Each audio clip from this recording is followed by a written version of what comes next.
worse, the learning process. And yeah, it's just not something I wanted to deal with.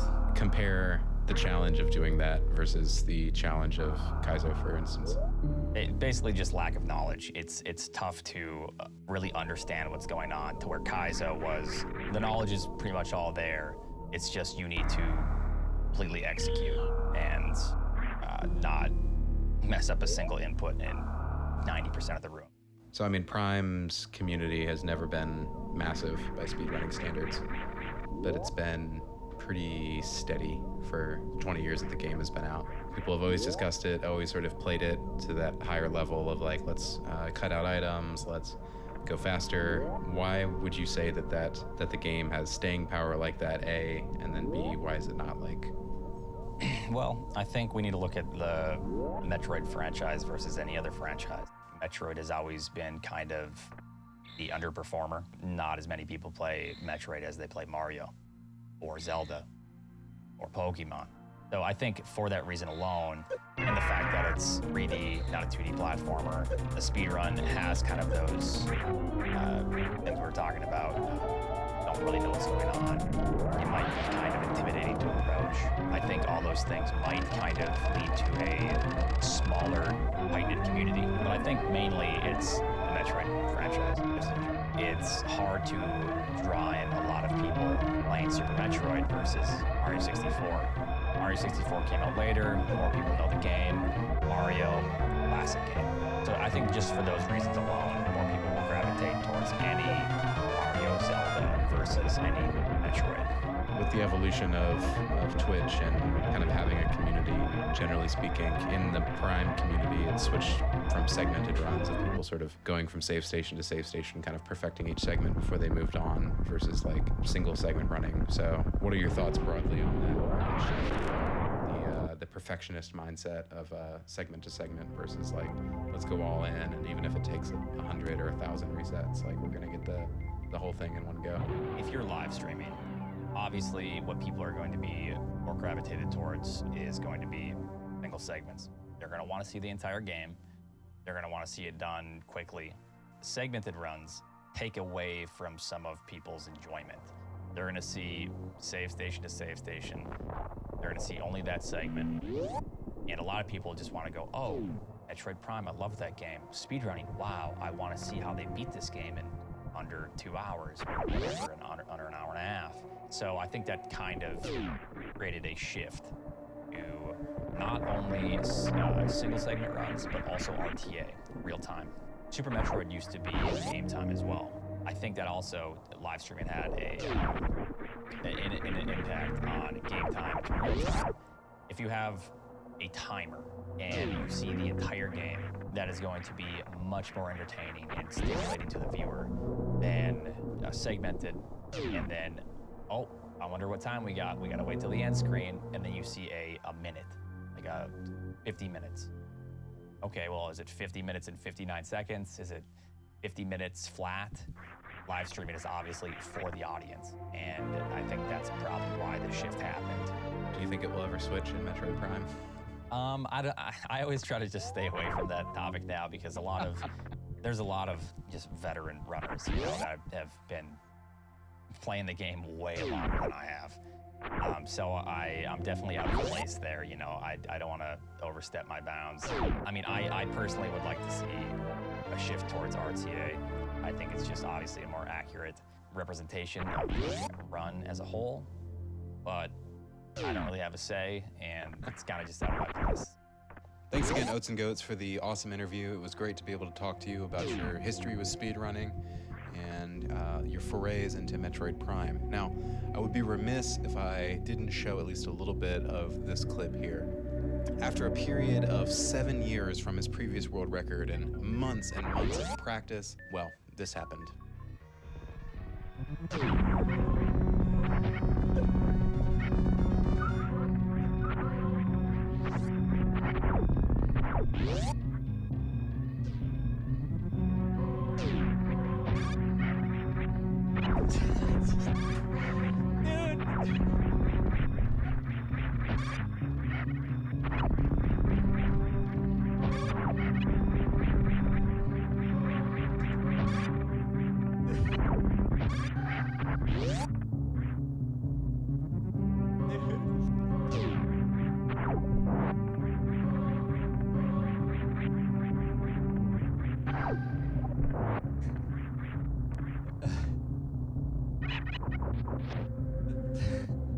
Oh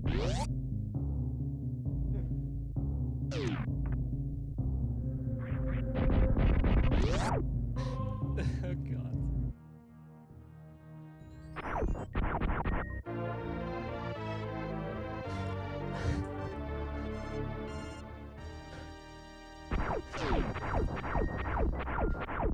This has been so challenging, dude. This has been so mentally draining. I'm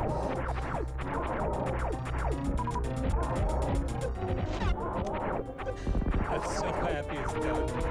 The emotions of relief and excitement and joy and just everything that hits someone when they accomplish a goal as significant as setting a world record. That is one of my favorite things about speedrunning, and so I just want to take every opportunity to share something like that. I want to congratulate you, Oates, for the amazing run, and we're going to move on to the next part of the Metroid Prime 90% world record history. If you recall in the interview, Oates was talking about something called inbounds and out of bounds. Now, you may already know what this is referring to, but if you don't, I'll explain simply that Oates chooses to omit some of the next major developments that happen in the Metroid Prime 90% world record. Now, these are changes that actually prove to be just a little bit contentious in the Metroid Prime speedrunning community.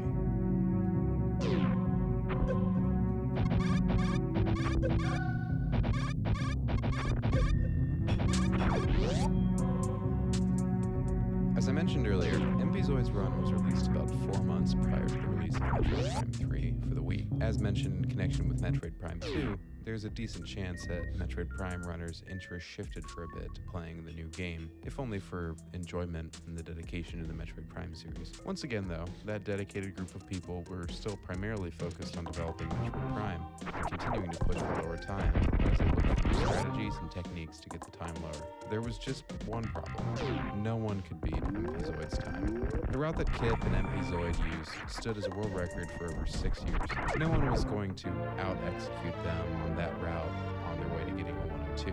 It was unlikely that simply fixing mistakes would lower the time by the 40 seconds needed to hit the next minute mark. Lower times were certainly possible, but a route reimagining seemed to be the most fruitful area to explore. So, as speedrunners often do, the community went back to the drawing board. They poked and prodded and thought about it from new angles, thought outside of the box. Outside of the box. So, every room in Metroid Prime exists inside of the box. I'm still getting ahead of myself. The year is 2006. The location is starmen.net, a fan forum for the Earthbound series. One user starts a discussion about the codes in Metroid 1 that allows you to skip to various points in the game. Users join in the discussion, including one mysterious figure. They speculate about the Metroid 1 passwords, then one user offers the thought, Metroid has been and forever will be a series of mysteries that either were intentional or were never supposed to be seen by playing eyes, aka the Lost World in Metroid Prime. The users around the table are taken aback. Huh? I've never heard of this. Explain? Wait. Lost Worlds in Metroid Prime? Explain. The shadowy figure simply laughs.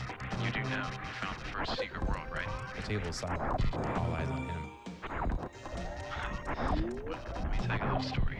The Lost World of Metroid Prime was a small glitch that launched an entire insane hunt for more all over the internet, found by yours truly during a cold day in December of 2003 in a certain transport tunnel C near a certain crashed frigate. Haha. Let's take a look at one of the most fateful rooms in Metroid Prime. A room which otherwise would be about as important as any of the other Squiggly Boys. Transport Tunnel C is one of the many buffer rooms in the game, whose only real purpose is to put a bit of space between the player and the next big room. In a normal playthrough, it's entirely likely that a player might only see this room once. After getting the ice beam and taking the elevator back to Talon Overworld, you jump down into the lake in front of the crashed frigate and realize that you need a gravity suit to proceed. And then there's not much of a reason to take this elevator again. It's kind of out of the way. You can't really get to it from Talon Overworld unless you're really cool and you can do speedrunner things. And once the frigate is beaten and this gate, which we've seen bypassed a few times, again by cool, skilled speedrunners, is opened, the other elevator serves as the quickest route between Chosa Ruins and Phazon Mountain. But not long after the game came out, Ganmon, the mysterious figure, noticed this little crack. A little crack that might be big enough for Samus to escape from. So he stuck Samus's head up there and jumped, and jumped, and jumped, and jumped, and moved himself around and finally got out. He was the first person to ever enter and document what would be known as a secret world. But now, look. Say the right word. This topic would probably be best served by its own video. But as soon as the first secret world was discovered and documented, there were massive efforts from the Metroid community to find out as much about these outbound secret worlds as the player possibly could. Just as the original testing and discussion of the game was based around sequence breaking, and in turn developed a community of people that were dedicated to lowering the completion percentage and eventually beating the game faster and faster, as we've talked about. So too was there a somewhat parallel community for finding out all about these secret worlds. It's interesting in retrospect, but there was certainly an aspect of novelty to going outside the boundaries of a 3D game, even more so in a game that's otherwise just polished, stable, and solid as Metroid Prime. Anyone that's played Gary's mod or enabled cheats in any of the source games has certainly at some point used no-clip to fly around a 3D level and poke around the artifice that makes it a convincing 3D space. Maybe that's just me and other video game nerds. In 2003, on a console, it wasn't something that people were used to experiencing. In fact, anecdotally, I remember being a kid and finding out about these secret worlds, and I too was able to get outside of the game's geometry in Transport Tunnel C. But in fact, my little brother, about 3 years younger than me, really didn't like it.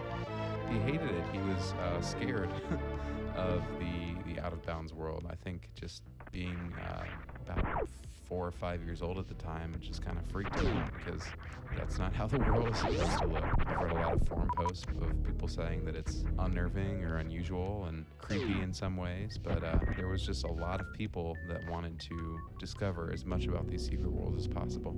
Now, the whole backrooms genre of spooky internet content and liminal space and all that sort of stuff has really blown up over the last few years, but I think it's probably within that same vein, and in the mid-2000s, I think that was definitely a bit more of a novelty. The fact that you can go outside the boundaries of the game and see how the level is constructed really specifically and totally breaks that magical artifice, which otherwise makes the game feel like it can go on forever and ever if there were only one more door. Being able to get into what was essentially a restricted area of the game was certainly a novelty for the time, but I can also see how it would actually be a bit unnerving. On the other hand, I can also see how some people might think it was a waste of time. Among those who weren't passionately invested in discovering and documenting secret worlds, there was an attitude about them of basically being an amusing novelty. But even within a few months of their discovery, it was clear that it would eventually be a point of contention. In April of 2004, user Cridley asked on the Metroid 2002 forums if Ice Beam before Flagra, take note, would be added to the site as a documented topic under the sequence breaking category. His question didn't even remotely concern the world record or the any percent running of the game at that point. Navigating in secret worlds was so slow, poorly understood, and underdeveloped that it didn't even cross many people's minds as being useful for the 80% run. Nate summed up the issue. If this were somehow faster for a speedrun, which it's not to my knowledge, it would not be allowed. Radix's rules say no severe map glitches like secret worlds. Period. So that was the position of Nate, and so he was not even going to include information about secret worlds on Metroid 2002. Radix, the 100% runner and moderator of SDA, commented later in the thread, showing some of the contention to come. The simple fact is I need generic rules across all games in existence. I do not want to have lots of exceptions for games. I ban all out-of-world and mysterious teleporting glitches, and that's it. If you don't like it, I guess you can start your own speedrun site. Okay, yeah, there you go. That's the rules. And no one was going to be able to develop this into the any percent run and have it count as a world record. Radix was the moderator of SDA, and SDA had a rigorous submission process where the runs were reviewed by moderators and people made sort of executive decisions on whether or not they would be accepted. So that was just the word. Yet, the secret world research continued, thanks to users like Emancipator, Booster, Control-Alt-Destroy, Tom Lube, and the Pizza Boy, many new secret worlds were discovered.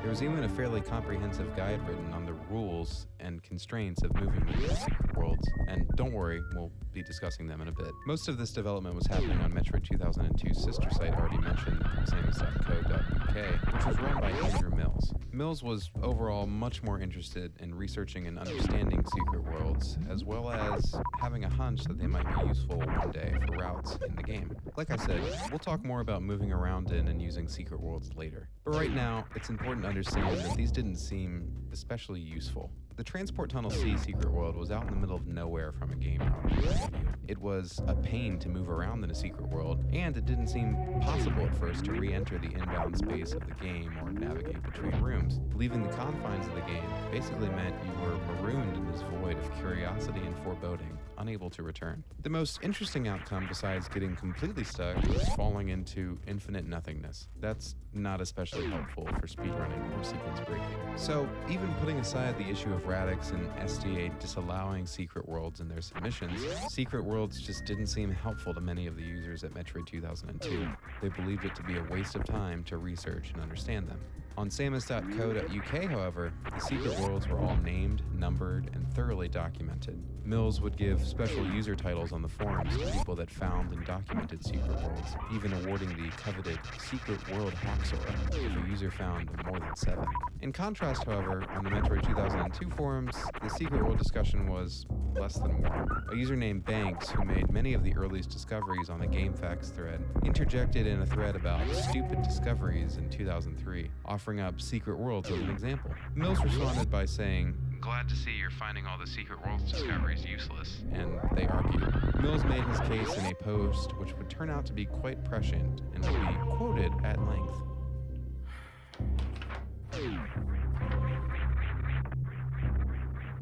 I'm relieved to see that you're all paying such close attention to the secret world developments, because then you will have noticed that ages ago I have managed to physically move between rooms in the secret worlds already, by the doors, without any glitches or without any AR2. And with an AR2 I have gone between 5 rooms with no hassle or problems. And how do you plan on making it back out? I'm still investigating using the same principles as seen through the elite wall from the back. Half of the sequence breaking developments would have been almost impossible when people started low percent rounds. Now look at it. Even Super Metroid has had a few development to lower the percent to 14% 9 years after the game was released. Why throw so much disdain at the secret world developments, seeing as the sequence breaking stuff has all but almost dried up? There might not be loads to do with secret worlds, but if sequence breakers had taken that towards low percent, it'd still be stuck on around 28% or so.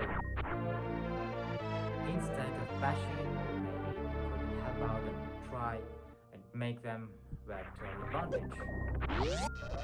Or is that just a crazy idea? Banks, however, just laid in harder.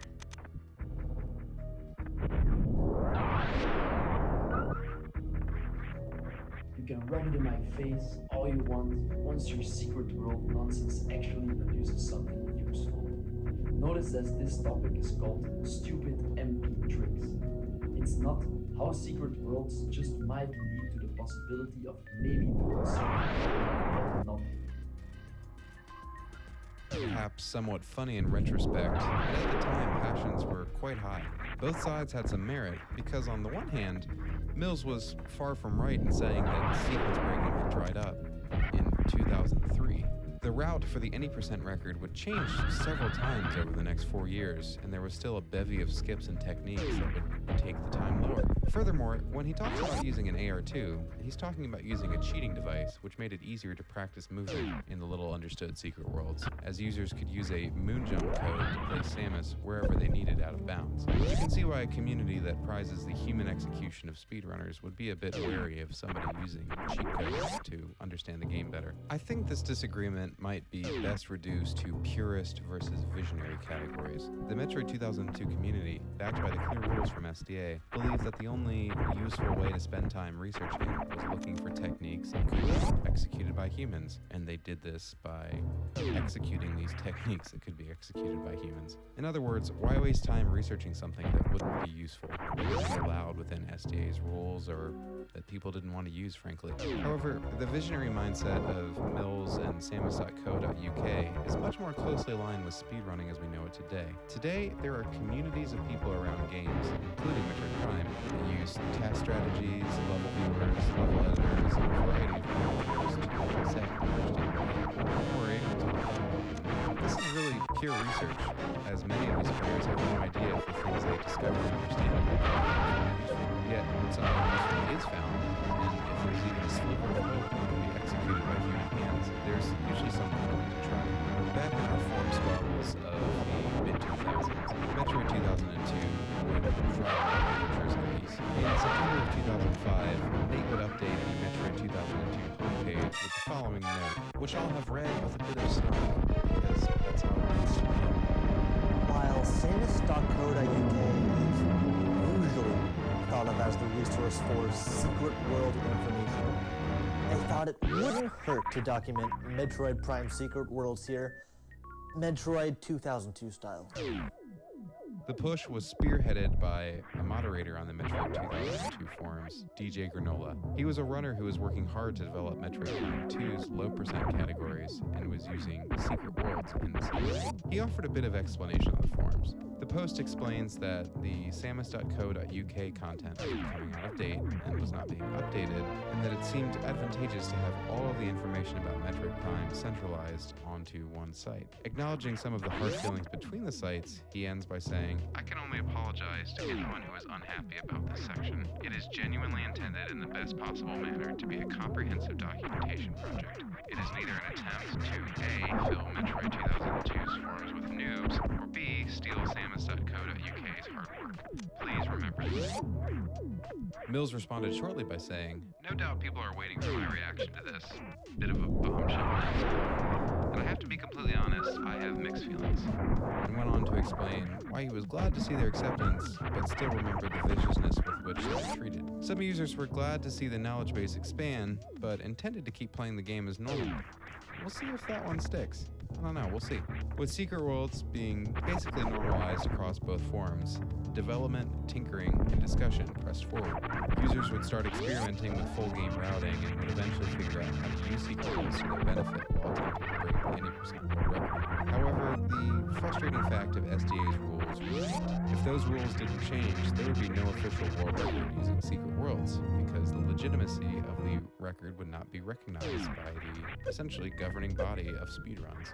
Today, the arbitration of official world records is much more democratized. Most communities typically hash out their own rule sets for games. If there are tricks discovered which made the run too short and skipped huge sections of the game, the community typically just made new categories and moved on. Think here of the various star count categories in Super Mario 64, or the fine-grained differences between the glitches allowed in various categories of Ocarina of Time runs. Furthermore, runs on speedrun.com are typically moderated by members of the game's own community. Knowledgeable users review new runs and ensure that they are compliant with the rules for the category they're submitted to and are not cheats in any way. However, up to about 2010, SDA was the only website which was governing speedruns, and Radix and the site's official rules were clear that no major skips were allowed in submitted runs for any game. Furthermore, because the moderators of the site reviewed runs from every game submitted to the site, there was a mentality that a speedrun had to have some je ne sais quoi, some sort of unplaceable elegance or quality that was particular to speedrunning genre. This basically meant that runs and runners that the moderators didn't like could be rejected because it didn't meet SDA standards. this in turn bred elitism and hard feelings, to say the least. It may seem odd today, but back then, changing the rules of speedrunning was a much bigger deal than simply hashing it out with a handful of runners on any given game's particular Discord. When the rules change, they change for everyone. All of this is perhaps the bare minimum of context needed to understand what comes next, as Metroid Prime and the entire speedrunning community on SDA would be turned upside down.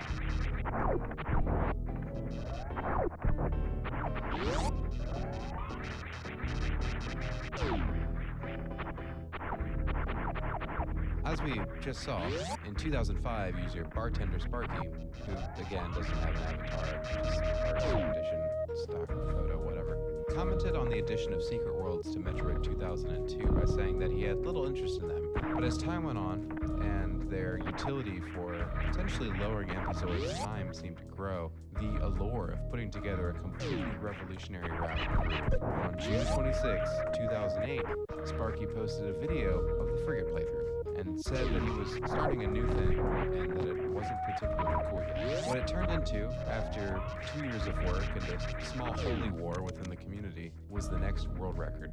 Besides working on it for 2 years, in which a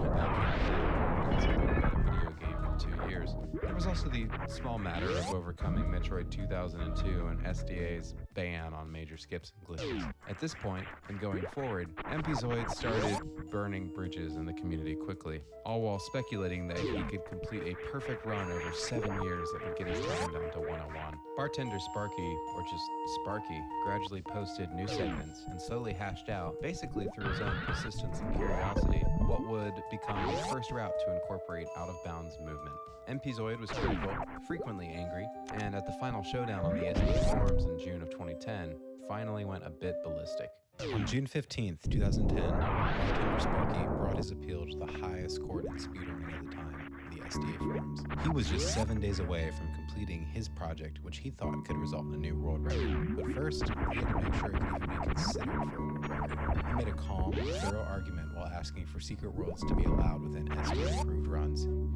He appealed on the grounds that moving through Secret Worlds required immense skill, or a high-risk, high-reward choice, and that open-ended routing was in the very nature of Metroid games themselves.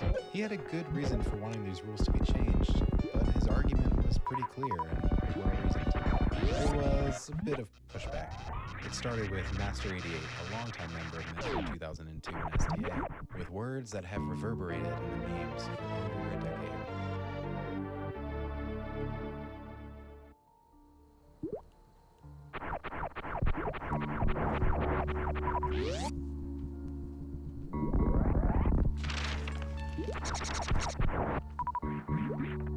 I'm not like this.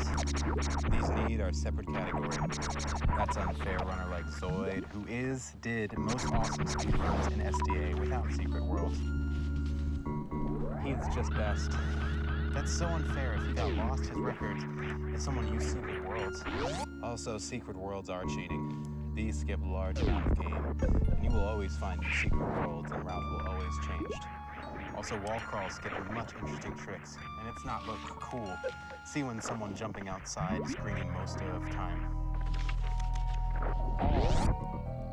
All super awesome trick will be lost, like vent shaft jump, geocore bomb slot jump, and etc. stuff.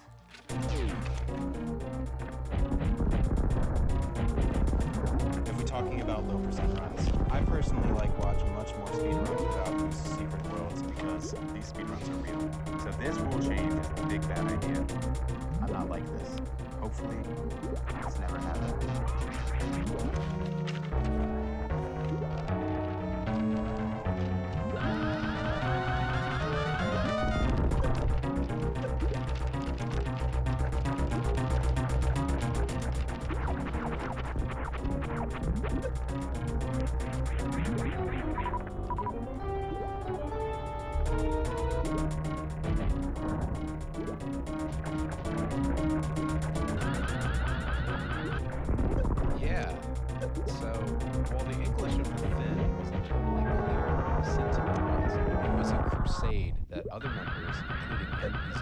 also took up. He threw some rather sharp elbows to maintain the record that he had worked hard to earn and held on to for over 3 years. The attacks got bitter. In the end, though, it was the same purist versus visionary mentality that was coming to a head. The speculation that had seemed useless to some and many had laughed at was finally knocking out the door with a new world record. Everyone who had worked to discover all they could about secret worlds and Sparky's sparks of creativity that were shaving off time towards a new world record couldn't be ignored. The purists were losing the argument. Without patching up all of the old drama, and believe me, there is plenty of drama, SDA finally demurred. Radix apologized for his hardline stance, and the rules were opened up. As the thread on SDA wound down, there were rumors of the new 102 run that Sparky was completing. There was a bit of gentle ripping from an up-and-down Metroid Prime 2 runner. Finally, the SDA thread was locked. What Bartender Sparky posted on the same day on Metroid 2002 was a 101.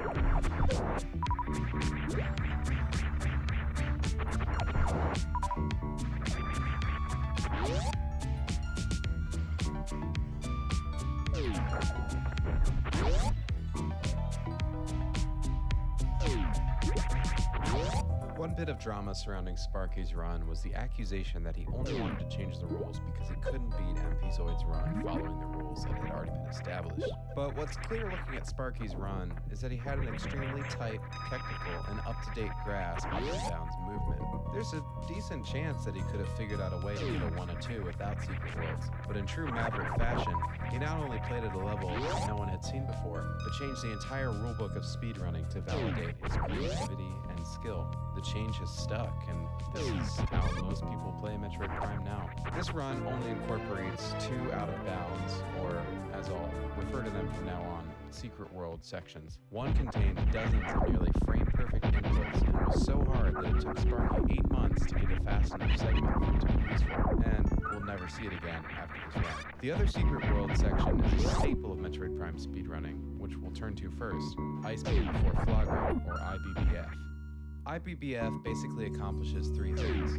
Number 1, not having to do this obnoxious puzzle which takes about 20 seconds of IGT and a ton of cutscenes just to remove the lock on this door. Number 2, it circumvents the wave beam door on the route to Ice Beam, allowing for the Ice Beam to be the first beam obtained in the game, which in turn, number 3, allows for a host of new routing opportunities. However, in the words of longtime community member Kirby Master, there's probably a lot of stuff you guys didn't understand about what happened during IBBF, and it would take way too long to explain every little thing. Which, just give me a golf ball.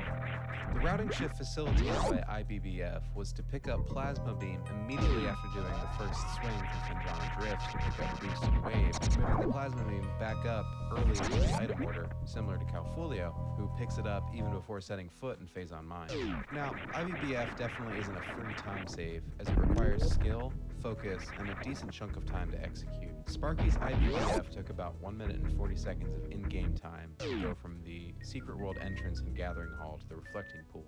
However, if you deduct the 20 seconds for the puzzle, cancel out the time it would take to get Ice Beam anyway, and factor in the routing change which this trick facilitated, IBBF allows for a nice little time save. That's about as accurate as I'm going to be able to be with this absurdly complicated game.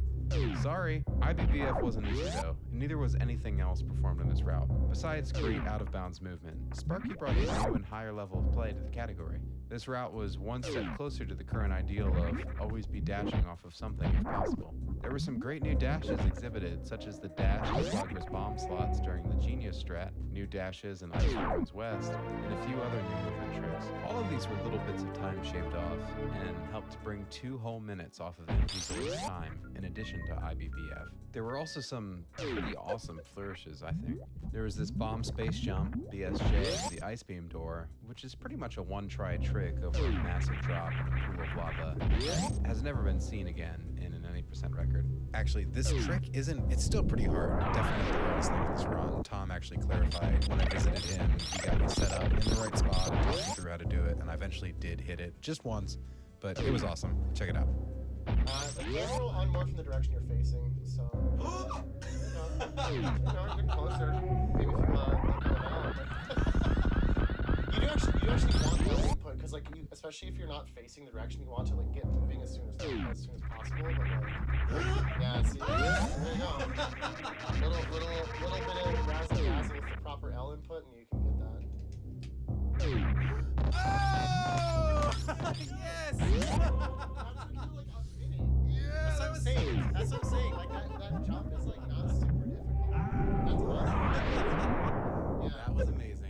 Metroid Prime. That was sick. Yeah. But use a then- practice mod because that would have taken like 3 hours. Yeah, You reset it every time. There was a decision to get this missile expansion first, which, by my timing, is about flush in time, but looks very cool. Sparky also saves a ton of time by skipping the Wave Buster. Finally, and perhaps most importantly, Sparky is the first runner to go for the hole-in-one coming out of Life Giver, but the tech wasn't quite there yet to make it, so he misses. Still, it was a decent time save over what both Kip and MP Zoid did on morphing to jump over the boost ball half-pipe, the latter apparent tribute to the former's inferior strategy. Towards the closing stages of the run, we find the most impressive and unique trick, perhaps in any of the Any% records, the Phazon Elite Run. This secret world movement had never been seen before and has never been used since. It features some remarkable views of rooms in the game, such as the poison gas flooded pit shaft from the outside, or a view of the impact crater, which we can see through a window in Phazon Mines. But the centerpiece of this wall crawl are 12 perfectly executed Aether jumps, which we'll talk about later. Without belaboring the difficulty of this trick, let's just summarize it as 12 jumps, each with a 3-frame window. It's basically pressing B exactly on, and only on the frames you saw, the screen of this video turned completely green in the last 16 seconds. It is not an easy trick. That segment alone took Sparky 8 months to get right. It may be a bit understandable then why he was insisting on petitioning for a rule change on SDA. It took about 4 months of deliberation, but in October of 2010, the rules had been updated, and Sparky's run was officially recognized as a world record time in the Any% category.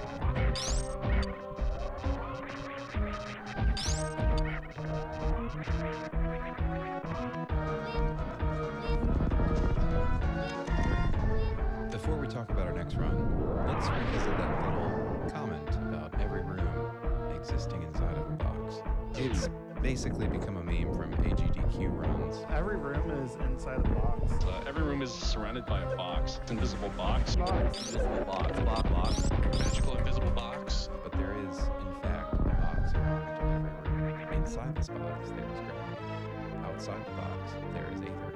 Let's cover just a few technicalities of what moving around out of bounds or in a secret world means. Throughout the early years of developing strategies for moving out of the normal boundaries of rooms, players were basically stuck with trying to figure out everything they could about the out-of-bounds areas through repetition, observation, and sharing of discoveries.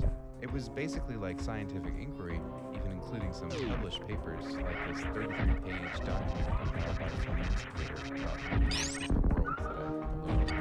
It contained documentation on each known secret world entry, as well as general rules and guidelines. Secret worlds work because of an interesting property of Metroid Prime, which was relatively new to game development at the time. The room Samus navigates through are completely geometrically consistent. In other words, as Samus moves from one room to another, the game is letting the next room seamlessly adjacent to the room that you're currently in. All these rooms always line up from one end of the world to the other. A game world this big that was loaded continuously without any trickery was a bit of a novelty at the time, and was actually a major source of pride for many developers, including Zoid. As a point of comparison, notice the difference when you go between areas at the same time. The game warps you as you transition from one area to the next in a small cutscene. There was no need for rooms to exist next to each other. The game could just dump one from the perspective of the other and load the next one. In fact, if you loaded every single room in the game at once, it would all occupy the same space. However, in Metroid Prime, developers made every effort to make rooms seamlessly next to each other, leaving you in the immersion of navigating an alien world. The only hiccups in this are long tunnel rooms, which, as discussed earlier, give the game more time to load big rooms and the warp transition. Still, Metroid Prime represents a massive leap forward from the previous generation of games like Legend of Zelda, with obvious cuts in gameplay at every transition. Neither game is technically perfect in its execution. Ocarina has its own particular abuses in its and everything else. That's outside the scope of this video, obviously. And Metroid Prime has secret worlds. Every secret world has its own little oddities, potential pitfalls, setups for getting into it, and methods of getting out of it. But secret worlds generally follow a few basic rules. If you're inside the box, and not standing on geometry or collision, that is, the walls and inbound space of the game, you're going to fall to the bottom of the box. And you can can jump freely as long as Samus isn't stuck to a wall. The edges of geometry, that is, the outermost edge of a plane of the interior space of the game level, are generally fair game for walking and jumping.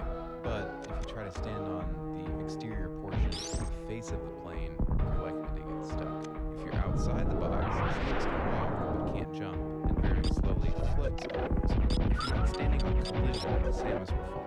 To move to another room, you have to hit a load trigger, typically seen in gameplay as either standing on a door or shooting it. This causes the game to load the next room you're trying to enter.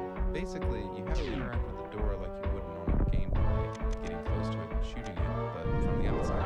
There's a lot of nuance and technicalities here that doesn't totally bear discussing.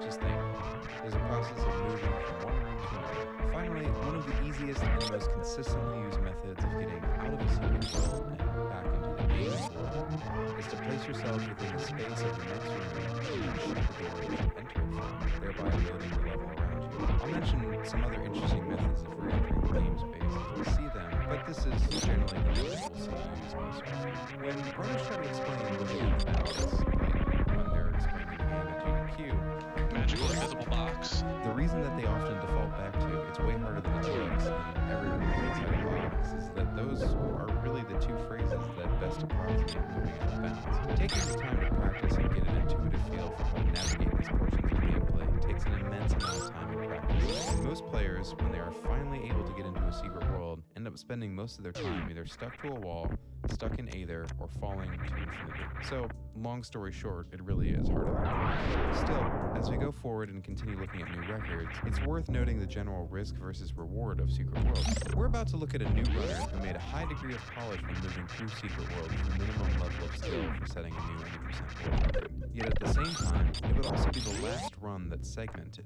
Sparky's Phase Online Secret World traversal would be unthinkable in a single segment run today, as it contains so many frame-perfect tricks with a high chance of failure. Flubbing the execution of movement in a secret world quickly destroys any benefit of using that route, sometimes even ending the run completely in a soft lock, a position from which Samus cannot be recovered. So, we get back to that question of routing.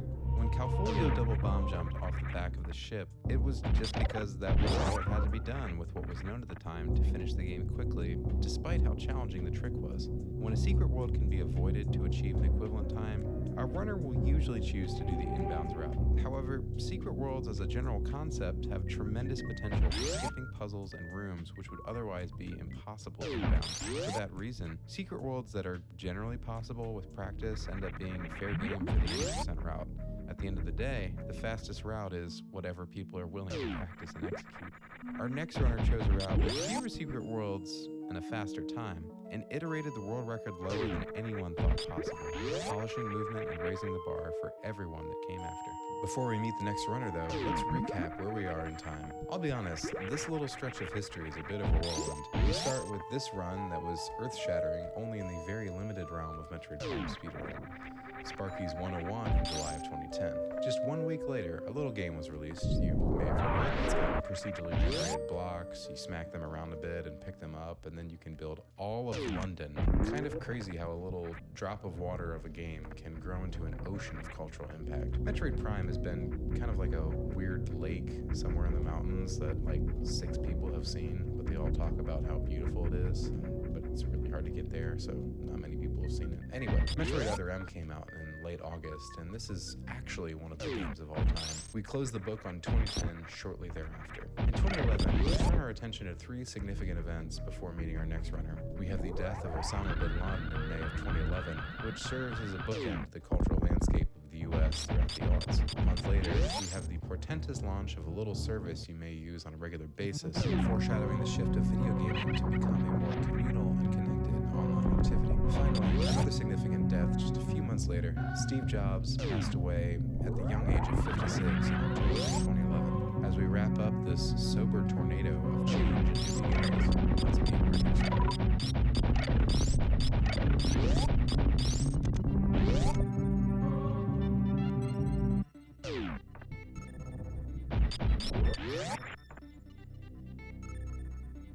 Our next runner broke into the Metroid Prime scene with a record that stood for over a year and practically apologized for it. The runner is Claris, though all records shown and discussed in this video, along with several appearances at GDQ, were made under the name Miles or Miles SMB on the Metroid 2002 forms.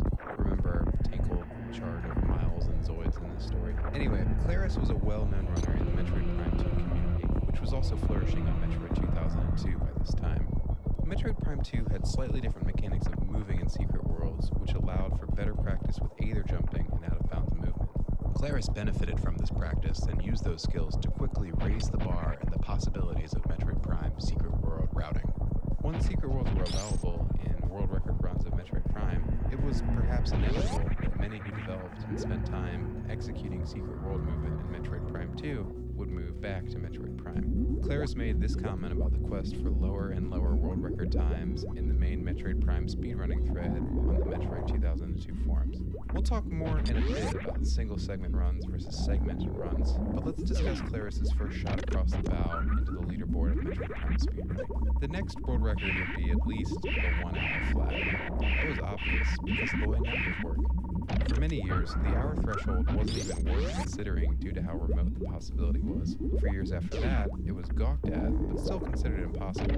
As secret world routing was accepted and new possibilities opened up, it seemed like it might be able to be done, but who would walk up to the edge of the barrier? It was Claris. Claris did it. Claris put together a 1 hour flat time in about 12 days, posting it to YouTube and saying that the run wasn't that great, and making plenty of qualifying remarks on the forums about how it was just a test route for much lower times. Claris's 1 hour flat run was notable for a few reasons. First of all, even round numbers are a big deal in speedrunning, and the community realized after seeing Claris's 1 hour run that the barrier could be crossed and time could go lower. It could happen any day. Secondly, this run is notable for being the last multi-segmented route that would commonly be referred to as the 80% record. It's a tricky and striking little distinction that we will discuss at length in the next section. While we're on the topic, though, let's briefly discuss the single segment 80% record.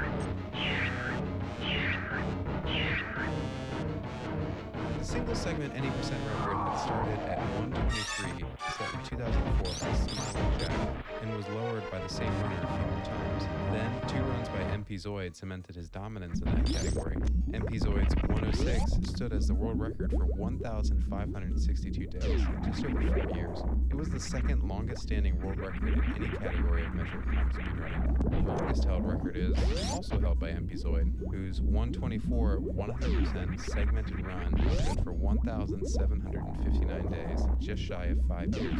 As an aside, MP Zoid's 124 100% was beaten by Claris in 2012. MP Zoid would never hold a Metroid Prime record again, which makes Claris something of an MP Zoid slayer. This run used basically the same route as Sparky's run. However, Claris elected to fight Thardus and get the Spider Ball to avoid having to do the insane out-of-bounds routing to get through Phazon mines in one trip. It would be the last time that we see the Spider Ball in the 80% record. The only minor difference in routing was a reversal of the order of items for the first leg of the second Phendrana trip. It's such a small difference. Claris went Powerbomb Spirit, Elder Thermal, whereas Sparky went Elder Thermal, Powerbomb Spirit.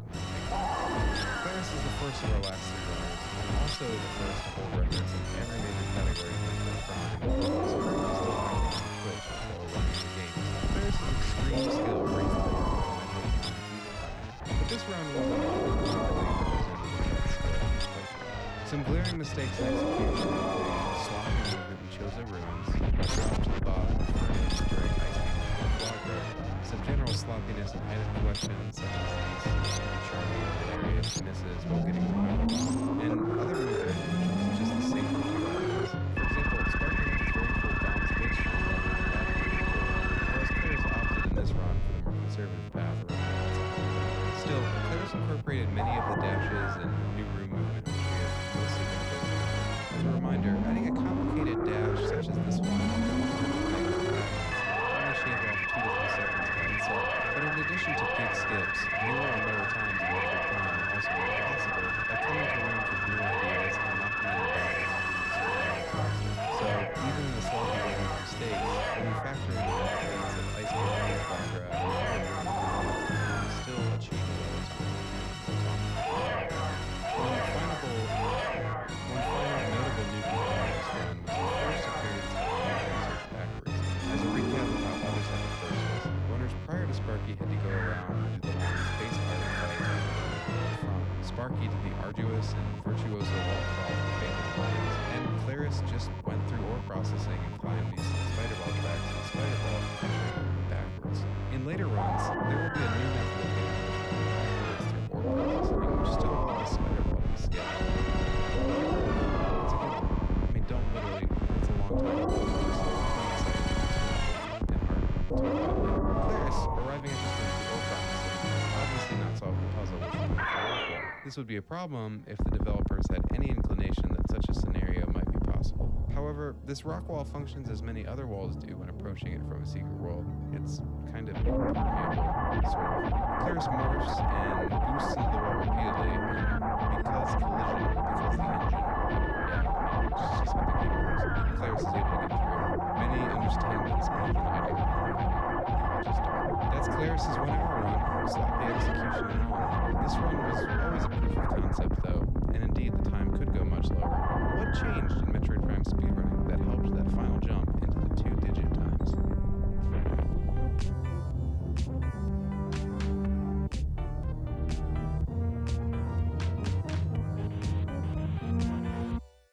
Claris's 1 hour time would stand for a year, but before it would go any lower, the mentality of what was considered the definitive anniversary record would shift entirely.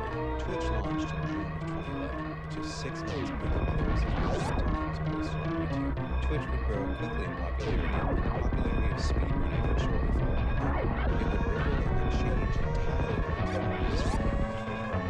The Prime community had always flourished off being able to see each other's gameplay. Whereas just 6 years prior, they would have to send tapes to Nate to get digitized. They were now able to see each other play live, as capture devices and internet connections would permit allowing for live viewing of play.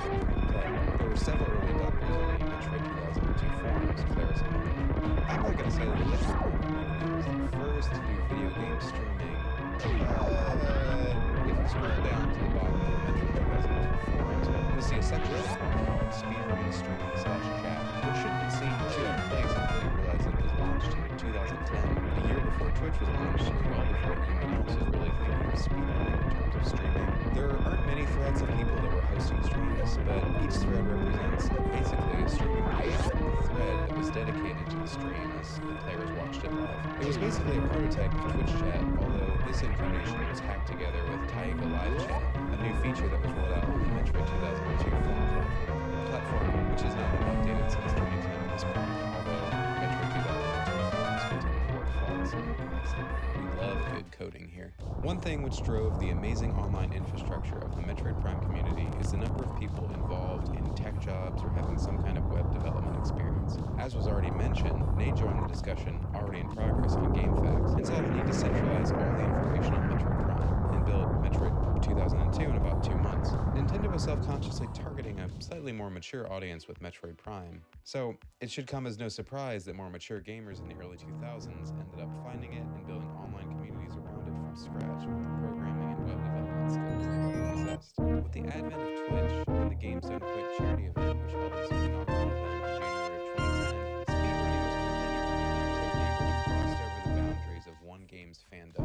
As we mentioned, Claris was already a record holder in Metroid Prime 2, but would also go on to hold the first place spot in 5 other games, including the notoriously difficult speedrun game Super Monkey Ball 2. I don't think it's a coincidence that the advent of easy-to-use streaming platforms came at about the same time the Prime community started focusing on developing a single-segment route and lowering the times there. There were still plenty of folks that completed single-segment runs in Prime's early history, but back in the day, they were seen as kind of an odd and unexpected thing. However, segmented runs continue in the present day as well. New runners often see it as the only feasible way of getting a decent completion time on the record board. Seasoned runners continue to use it like Claris did as a test case of best times and new strategies, or to just get practice on particularly tricky segments. So, to summarize a bit, there were plenty of single-segment runs before Claris's next string of runs, and there would also continue to be segmented runs after Claris's 1 hour time. However, we're going to shift our attention from segmented runs to single-segment runs, because that's basically what the community did at this point. The mentality of each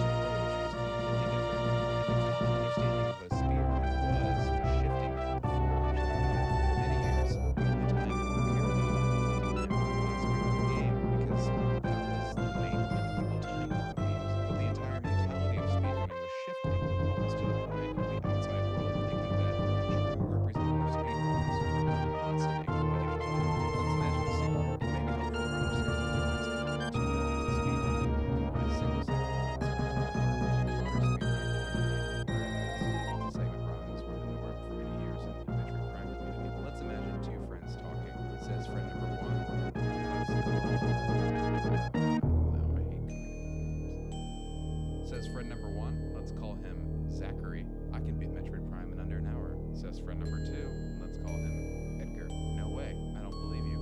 If you've ever watched a speedrunner grind out attempts of their game of choice, you would understand what happens next for a single segment run. They go back to Edgar's house, and Zach plays the game of his life, and after about an hour and 20 minutes of real time, drops the controller, I don't know, panting, and says, "Ha! Yes, I did it!" Edgar is incredulous until Zach insists that they watch the entirety of the credits, at which point he shows Edgar that the in-game timer reads 59. They get into an argument about the relative merits of IGT and whether or not Zach actually beat the game in an hour, but we've already covered IGT. The point is this is speedrunning as almost everyone now understands it. You watch GDQ, and this is what you see. You go to a Twitch stream with a speedrunner competing for a record, this is what you're going to see. For people who know what speedrunning is, this is probably what they're thinking of. Let's imagine a second scenario instead, where Zach was actually talking about finishing a segmented run in under an hour. He would have brought over rations consisting of food and water, rudimentary sleeping arrangement, and other survival. Edgar would have been confused at first, and then confusion would have given way to anger, and anger to despondency as the hours ticked on, and Zach repeated